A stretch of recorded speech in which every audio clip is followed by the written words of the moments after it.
હરિહર હાકલ પડતી હશે, જ્યાં મારા નામનો હરિહરનો ટુકડો મળતો હશે,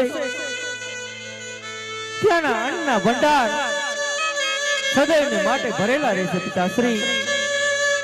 અને પિતાશ્રી, જતા જતા તમને હજી એક હું વચન આપું છું કે મારા ગયા પછી, મારી સમાધિ લીધા પછી બ્રહ્મા આવે, વિષ્ણુ આવે કે દેવોના દેવ મહાદેવ પણ આવે તો પણ મારી સમાધિનો પડદો નહીં ખોલો તો હું તમારી પેઢીએ પેઢી અવતાર ધારણ કરીશ પિતાશ્રી. અને પિતાશ્રી, દ્વારિકામાં આપેલી 4 વસ્તુ રતન, કટોરો, અભય, અંતડો, વીર, ગેડીઓ અને અમર ડાબલી પિતાશ્રી મારી સમાધિમાં મારી સાથે મૂકજો.